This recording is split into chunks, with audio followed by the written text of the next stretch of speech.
Hi, this is Valerie Loureda, and you're listening to Vibe. Vibe Talks. Vibe Talks. More than just music. Hey, everybody. This is Giancarlo Aulino reporting for Vibe 105 with a Sports VIBEtalks segment where we're going to be talking all things Bellator today. To help us out, we're happy to be joined by our guest. She's going to be competing this Friday night on Bellator 271. She's Valerie Loureda. How you doing, Valerie? Hi, Canada. So excited to be here. And I'm in Miami, Florida, where it's hot over here. You see the sun. I know it's cold over there. It's about to be winter time. So I'm going to bring the heat to Miami and represent Cuban Americans from over here in this side of the world. Yeah, that's great. And as you mentioned there, in Miami there, close to where Bellator is going to be having their event. When you got the call that you're going to be competing close to home there, what was your reaction to that? I have to start losing the weight because I have to make the weight for this fight because I have to be on this card. It seems like everything's coming together so well because I'm fighting on my dad's birthday as well, and he's cornering me. So I'm just really excited to be in front of my friends and family and be right next to home. Yeah, and what's it like now when you're fighting close to home? Is it the nerves settled in? Are you more calm in that environment because you know it's not going to be too far to commute there? What's thoughts on that? Well, I was comfortable already at the Mohegan and Sun. I had done 3 fights at the Mohegan, 1 in New York. And now I'm at home. And, the nerves, I feel not nervous because I'm confident in my preparation for this fight. And I've come a long way since my last one. And really, anywhere I would be fighting, I would be feeling the same right now. Yeah, for sure. And coming off your last fight, obviously it didn't go the way you wanted to, but not everybody's going to be undefeated. We've seen in the past, many fighters, prospects like yourself, top young fighters in the sport, go through a loss. So what did you do, and how do you feel you reacted to that early adversity in your career? I chose to develop on a platform where everyone's going to watch me turn into a mixed martial artist in front of their eyes. So I did this to myself, and my last fight was not a proper representation of the fighter I am, although I showed a lot of heart and it was a fun fight to watch. She's not better than me, and I'm looking forward for a rematch in that fight in the future. But that fight taught me a lot about myself and my camp, and a lot of things I had to change, and people around me I had to get rid of and change too. And I did so. I did the proper adjustments to make this fight happen, and I'm just looking forward to going in there and just having fun on Friday and just being myself. And your opponent there, experienced. She's been in Bellator in the past, 1-1 record in Bellator. So what are you expecting out of your opponent in this fight? She's going to go out there to take me down and just go off past my last fight. And I hope she does because I have amazing jiu-jitsu right now. I have amazing submissions. I focused 80% of my camp on my grappling. And I think I'm going to catch her by surprise. And you think that's part of the things, like you are this Taekwondo master there. You got the background in that. Like, is that a little bit of a problem for you? Like, you're always going to face a grappler, a wrestler, or have you been used to it now? Yeah, every striker has that problem. So the only way to fix a problem is to find a solution. And that solution is to get as good in jiu-jitsu. There's no jiu-jitsu and wrestling, and there's no, you can't beat around that, This is a very honest sport. When you go into the cage, everything comes out in there. So the only way to really combat that is put 100% of your time into developing that craft. And that's what I've done. And you can't take shortcuts. There's no easy way out. Like one of my favorite songs from Rocky. And, it's kind of been the theme for this song. And I've put myself in the worst positions and most uncomfortable positions that I really didn't like before. And I fell in love with it. And who have been the helpful fighters or coaches in your corner for this to help you with your jiu-jitsu and your wrestling?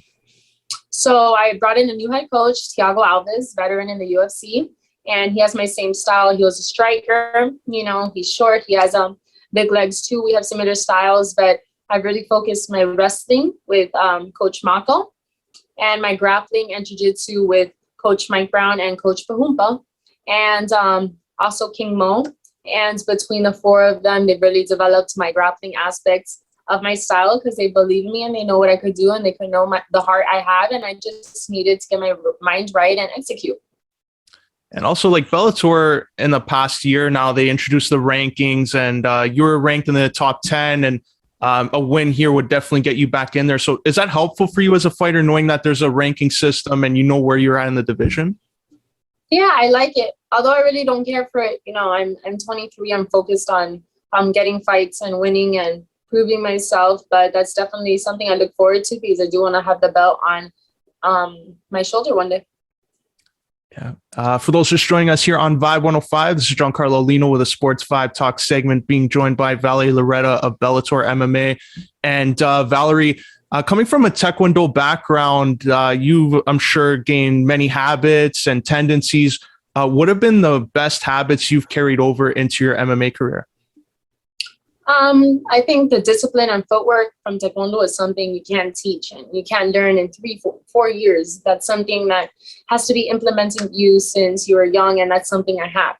So the fact that I have that footwork, I'm able to fight from both orthodox and southpaw. I have a very different fight style. I have different kicks. I have different exotic punches and styles. And I'm just, I have heart. I go in there, and something I brought into this camp is my base from when I was young, and I'm looking forward to showing everything I could do, because I haven't shown basically none of it. And what part of it, like Taekwondo, we don't really hear too many people, practitioners of Taekwondo, transition to MMA. You've been probably the more high profile one. Why do you think that's so, that not many go into MMA? Because Taekwondo, right now, Olympic style Taekwondo is very different. It's not like old style Taekwondo. It's a point style system, and it's electronic, and it's just not violent for real. It's not violent enough. So I think a lot of Taekwondo fighters have trouble coming into a mixed martial art where you're getting elbowed and kneed in the nose. It's a completely different type of pain. But I feel like my dad's style was always rough. My dad's style was always traditional Taekwondo, where you would wear the hobu and you would just kick each other to break each other's rib. And I'm used to that type of violence. And MMA is perfect for me. And, in this Taekwondo style, what has been the biggest helpful tool in Taekwondo that you've noticed in MMA that maybe your opponent is lacking a little bit, that's helped you go for that knockout? It's explosion. Taekwondo's 2-minute rounds, pure explosion. MMA's 5-minute rounds, up and down, up and down. It's a different type of cardio. So I think I really come together at the end with my explosion and the quickness and in my kicks and the power behind it, and the way I could mix up my hands with my feet in a way that no one can. Once again, for those just showing us here on Vibe 105, we're being joined by Valerie Loureda of Bellator MMA. And Valerie, a couple final questions here. You train with some of the best fighters in MMA at American Top Team. Just how rewarding is that for you? Like, such a young fighter coming in, and you're surrounded by some of the best athletes in the sport. Yeah, I'm just so blessed. American Top Team gave me the opportunity 3 years ago to train with the pros. And every day I'm in there, I'm training with the best, but I'm also learning from the best. And I ask a lot of questions, and it allows me to develop into a mature fighter and learn about injuries, learn about the weight, learn about how people do different things with their diets, and learn about how different people train different ways. And it just helps me find what works for me, and just learn every single day and grow. And who's been your biggest mentor there, or some of your biggest mentors at the camp there in American Top Team? I think I have Joanna, that has always been close to me, the champ. Amanda Nunez, that I'm so blessed that she takes the time to correct me and teach me a lot whenever she can right now, because she's in camp for her fight. So she's been watching me a lot and giving me advice. And Ariane Lipsky, and she's such an amazing fighter too. And she's so polished and she's so beautiful as well. So I just learned a lot from her. And I aspire to be a complete martial artist like them one day. And I'd be remiss if I didn't ask you this, because it's going to be a big weekend for American Top Team. Your fight on Friday. On Saturday, Dan Lambert and a few other your teammates are going to be competing in All Elite Wrestling's pay-per-view. Have you been following along what they've been doing in AEW? Yeah, I've been following along. It looks so fun, but I've been so focused on my camp, I really haven't even been able to watch much, but definitely I'll tune in after my fight. Is that something, an avenue that you see yourself going into? Like, we saw Paige Van Zandt go in there. Like, would you like to transition to pro wrestling sometime down the road? Maybe one day. We never know. But right now I'm focused on fighting and showing the world the martial artist I am. That's great. And Valerie, before we wrap up here, how can our listeners follow you on social media? You can follow me on Instagram, TikTok, Twitter, Facebook at Valerie Loureda. And thank you so much for supporting me all the way from Canada. Love you guys, and I'm looking forward to go over there soon. Well, Valerie, I'd like to thank you for sharing your time and coming on Vibe 105 to talk about your upcoming fight, and we wish you all the best this Friday. Thank you. Bye-bye. And now back to your Vibe 105.